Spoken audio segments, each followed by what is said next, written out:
Defensive excellence, offensive unevenness leads to a comfortable Seahawks victory? You betcha. Seattle able to get the win here against Houston at home on Monday Night Football, 27-19, in a game that could have been a blowout.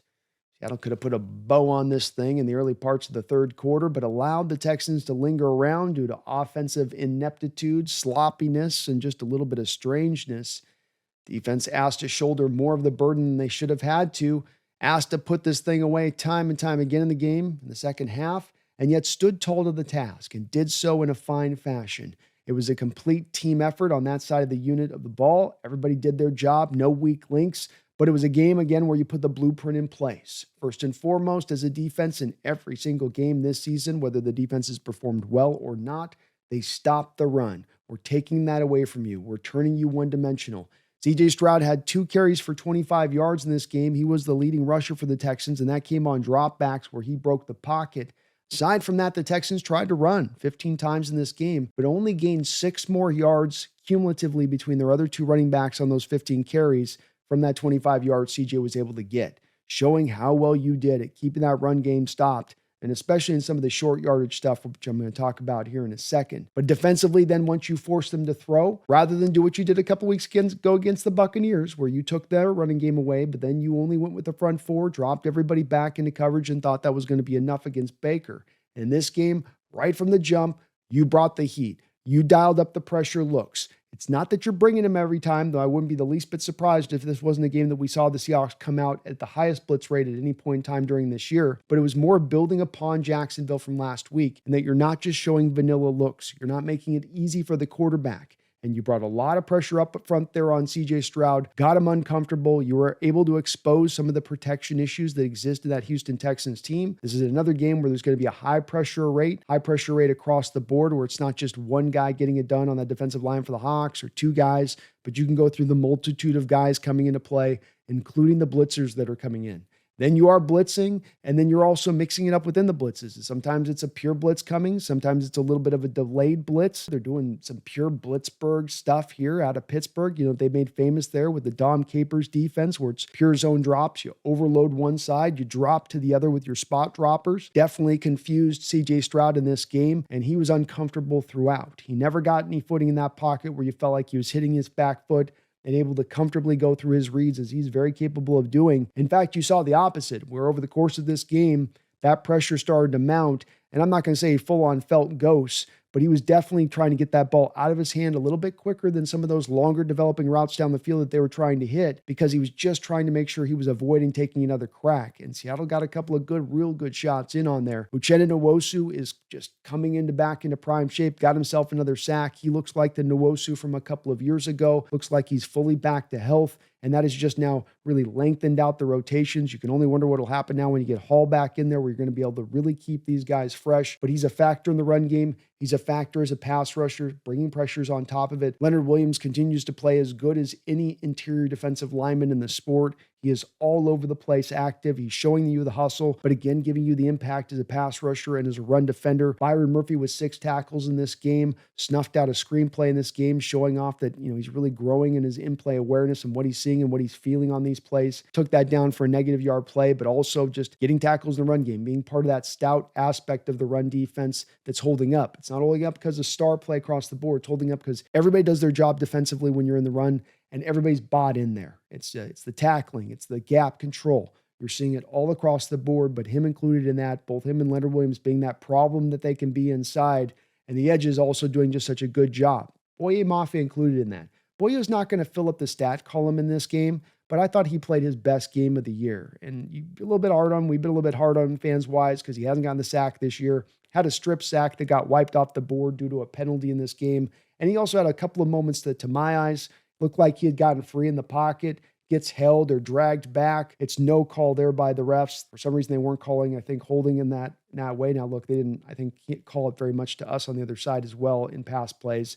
So maybe the crew was just kind of letting him go out there. But it did stand out, I think, that he was creating some quick pressure. He was adding into that, and really just stands out how many guys you can bring in. You got DeMarcus Lawrence going out there and getting you a sack as well. Him again being such a stout run defender. You really got so much depth along this defensive line, and it's really coming together in a real nice way. They also, as I said, had that great couple of stops in these sort of third and short, fourth and short situations where it's not much you got to get. I think it's a half yard at one point, and yet you're seeing that entire defensive line collapse the play. One guy might finally end up making the tackle, but it's the collection of all the guys getting the push to go backwards. It's not just stalemates. They say nothing of not getting any push, taking them backwards. They're pushing back the offense in these situations, and there was a third down and a fourth down sequence in particular where the Texans just tried back-to-back to get that 1 yard, and they couldn't do it, and Seahawks made them go backwards each time. So stout against the run, just giving up nothing there. Mike fully in his bag with all of his plays in this game, going crazy. Drake Thomas had his best game for you as a Seattle Seahawk. He was flying all over the place. You never see off-ball linebackers with 3 passes defensed in a game,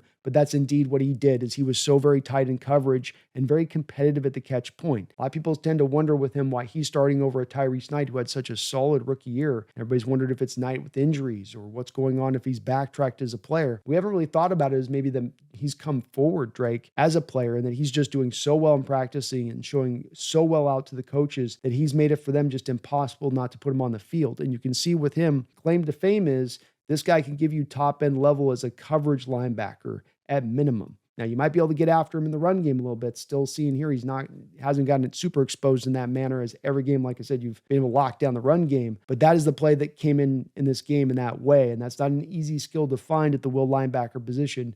So there's a lot of guys out there that can be good run defenders that can't give you much in coverage. He was really good in this game. Also good as a blitzer in this game. Ty Akata played really solid on the back end as well. Ernest Jones got his 3rd interception of the year. Everyone tells us this guy can't cover coming here to Seattle. Oh, you can get after him in coverage, they say. But he's got 3 picks this year. Had 1 last year, could add a couple more last year that were close calls. And he's been right in the right spot in coverage. This guy is just assignment correct. He eats up tackles across the board. I don't know if he's going to get any potential for maybe, first team, second team all pro, especially with maybe now Fred Warner's injury. But the man is playing as good at the inside linebacker position in my eyes as just about anybody in this sport, save for maybe Fred Warner under San Francisco or Devin Lloyd. And he had another just complete game here where you felt him on all aspects and how he performed. In one of those 3rd down and 1 plays, he was the guy in the middle there, turning that running back sideways on contact, not getting the guy another half yard forward where a half yard gets you a first down, but turning him sideways, stopping him where he was. And that's earnest, because when he gets his hands on you, you're going down. He's a sure tackler. Hard not to find anybody on this defense that didn't do a really great job, and that includes the rest of the guys in the secondary. Woolen, coming back off of his concussion, was locked down through this game, may have had maybe one bad play at all. Other than that, he was draping over the top of the guys. He was making plays on the ball. He was in great position. It was a lot more like the Tariq Woolen I think we had seen in year 1. He looked hungry. And I'm saying, man, this guy can just get it and turn it on here through this final portion of these games. No matter what's come on along here over the last year and a half as far as his play goes, he can go earn himself a lot of money, whether here or somewhere else, if he can just lock it in like he did in this game. I thought he looked really, really good. Josh Jobe as well had a really tough assignment here because it looked like they were going to keep Woolen to one side, and then he's going to have to play to the other side, and that meant Nico Collins one-on-one quite a bit of the time. And then they got a few completions in there. But this is Josh Jobe for you. He's competitive. He's feisty. He's going to get after it. He's going to give as good as he gets. And you saw in a couple of those plays where Nico made a few catches early on, but then as the game went along, it felt like Josh started to get a little bit more locked into what Nico was trying to do. And then you've got a play where he's being that competitive guy through the catch point, and he's just being strong with it as he comes through. He's not trying to hurt Nico, but Nico gets turned backwards, bangs the back of his head, gets concussed, knocked out of the game. That was where it was going to be really hard for the Texans to get back into it, where they're down by 2 touchdowns at that point. But Josh has continued to perform really good. He's not a guy that's necessarily going to be a top-end corner for you, but a guy that you can rely on out there to be pretty steady. And if you're going to complete a ball on him, you're going to have to earn it. He's going to make you get your money's worth. But everybody on this defense held the line, did their job, And this was a dominant effort that the scoreboard's not really going to fully show because, again, 7 points came more from the offense and giving up a strip sack, some fumble. But now you think about this defense, Nick Emanwari, another guy you could just throw some lauding on here, 2 passes defensed. He made a sensational play dropping back into coverage where he was able to tip the ball away on a play where he's not even covering that guy in a primary. I don't even think he's doing a zone drop. I think he's just reading the quarterback's eyes and feeling the play to the spot. But he's able actually to bail out Josh Jobe in that moment. He continues to look like a guy that, to me, again, just almost shades of the Kyle Hamilton. I know that that's the lazy comp to make here, but just tell me it doesn't look true or ring true to you and what you're seeing from him out there. And then you think about now, this is without Julian Love in this game. This is without Witherspoon in this game. These are 2 guys that are going to add to this defense on top of it. And now as you're set up here down the line after the bye to have all of your starting defense in place for the first time on the year. All of the guys ready to roll full gear for the first time on the season. And that includes Derek Hall, who we're hearing is reportedly due to come back as well. That's very exciting for the Seahawks team, who are already defensively right there at the top as far as how dominant they've been throughout this season. Now, we do have to flip this over to the offensive side, and this is one where it got a little bit rough into that second half. Started out hot. Once again, you had a Houston team, like a lot of teams out there, willing to bring a lot of bodies down around that front 7, willing to bring that extra safety down there, especially to combat some of the 2 tight end looks here for the Seahawks. And this was odd because on Houston on tape with them, there was a lot of times that they would stay in nickel at times, even against 2 tight end looks, and trusting in Jalen Petrie out there to play like a linebacker sometimes from the nickel. But instead, no, we're going to bring down some extra help here. We're going to get an extra couple bodies down here to help. And Seattle was able to take the top off the defense. Again, Jackson Smith and Jigba not knocked off his blistering pace 1 iota in this game. He goes over 100 yards, well over 100 yards receiving again. Another touchdown reception here as he's down by the goal line and able to get free there on a nice levels concept where you give Darnold kind of 2 reads to make Kupp under the drag. You got him running a post route over the edge. He finds then Jackson Smith into the back of the end zone there on the post route. Brilliant read there by Sam Darnold as he just gets smacked right in the chops on that throw. He's made a few of those this year that not a lot of people give him a lot of credit for, where he's standing in the tall, rusher's right at his face, going to literally hit him right here in your grill. And he delivers that ball on time with velocity, stepping into the throw, not falling backwards like we'd see a lot of gun-shy type quarterbacks do. It was a great throw, but also a great catch, of course. And then Jackson just continues to be dominant every single week as defenses just don't seem to have an answer for this guy. And he does continue to do it on the outside, and he continues to take the top off the defense. It's pretty wild to watch. Another trend that did kind of continue in this game from that is that you had a big target share then go to Jackson Smith and Jigba. And early first drive or second drive, I believe it was, you were working in Elijah Arroyo, got him a couple of receptions, got him deep down the field. You got Cooper Kupp a 32-yard reception down the football field. And then you sort of drifted a little bit away from being able to kind of mix up how you were dispersing the passing attack. It did become a little bit then Jackson Smith and Jigba centric. And the running game continues to be troubled waters. It's just hard to find much going for either running back. Charbonnet was able to find a little bit of footing in this game. It seemed like Seattle was trying in this one to try to stay away from the edges out there, where Texans have Will Anderson and they've got Danielle Hunter, 2 guys that are really good off the edge at stifling the run game. And they're a little bit maybe more vulnerable there to the inside. And Seattle's game plan, to Kubiak's credit, seemed to be more on getting into the inside. We know Charbonnet kind of can do those runs a little bit better. Walker at the end was able to get a little bit freed up, but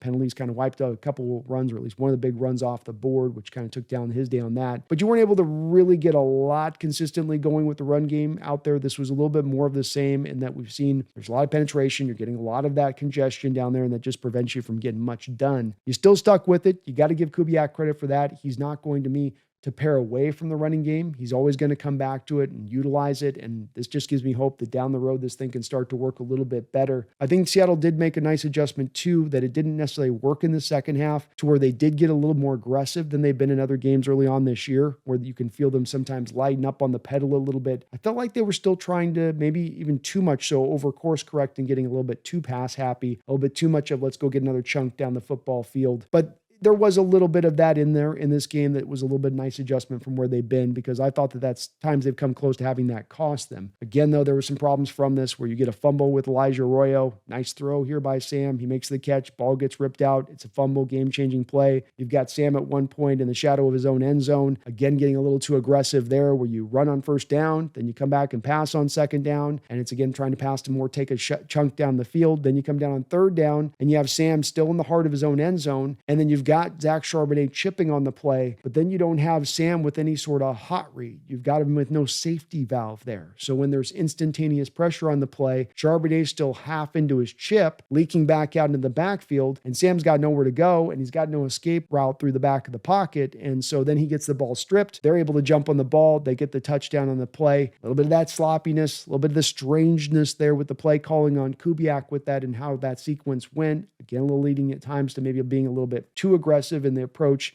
and then biting him on the back. And then you've got Darnold later on in this game with a kind of another, just lack of a better term here, another odd throw where you're targeting AJ Barner, but you're doing so when Derek Stingley's in coverage on him, and Stingley's able to undercut the route and go get a pick. So strange what took Darnold there, who I don't think Darnold had a bad day here. Maybe people are going to try to color it that way when they look at his base stats on this, on the bottom line of it, but it really wasn't that to me. I thought he played pretty good football in this one overall. I think that the offensive attack and some of the decision-making here by Kubiak gets a little bit just wonky at times. And the weird thing with Kubiak is I think he kind of sometimes runs hot, cold. And the good news is that he tends to stay in the hot portion of it longer than he's in the cold portion of it. But when he's cold, it gets weird.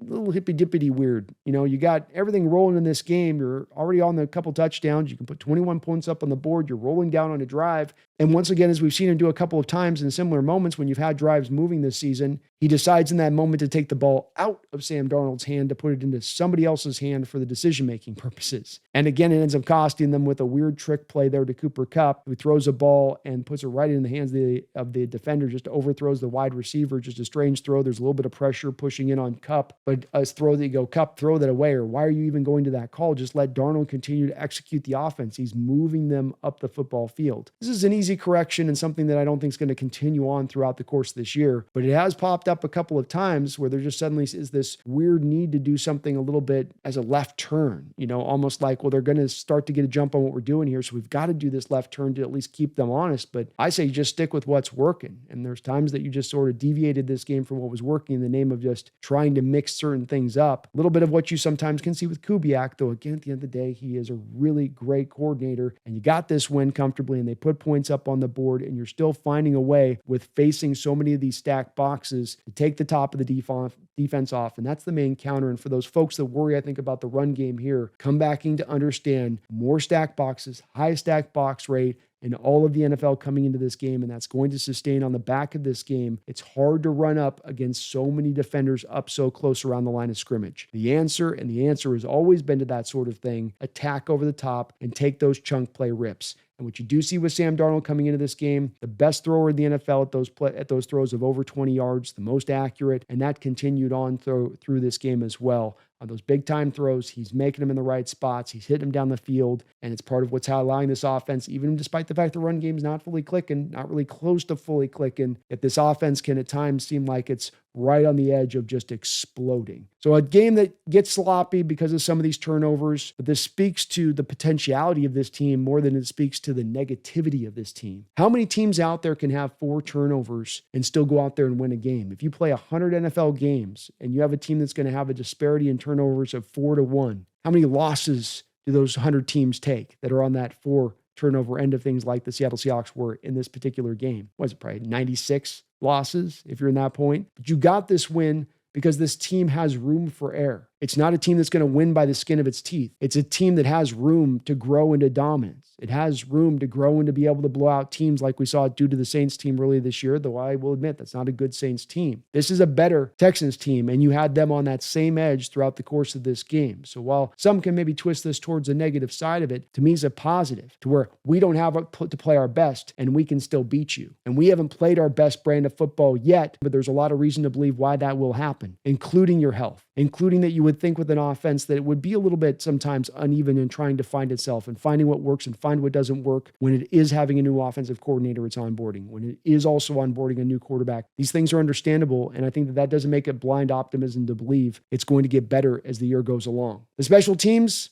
did a pretty good job in this one, though you got a block kick, so that was a little bit of a downside. You had a pretty nice return. You gave up a little bit of a nice return. Jason Myers, God bless him. You probably don't want to lead with your helmet on the tackles if you're going to try to make the tackle attempt. be just stay back looking up if you can. He got in there and dipped his head down, and boy, he took a bonk and thought he was going to get concussed, but man did stand tall on that. Myers, though, was able to bounce back and make a couple of those kicks, the one that wasn't blocked. And, Michael Dixon, every single week, no big deal, average 50 yards a punt, just what he does, flip field position, always there, always doing his job, always doing it right, putting one inside the 20 as well. Torrey Horton had a couple of good punt returns. He's so comfortable in that role. Moment in this game where the ball was bounced up in front of him, and I remember last year with the D. Williams, if that were to happen, he'd just get out of the way, let the ball roll and roll and roll. You saw there, he picked it up on the one hop, grabbed it, took it 10 yards up the field, and didn't allow that field position to get flipped in that fashion.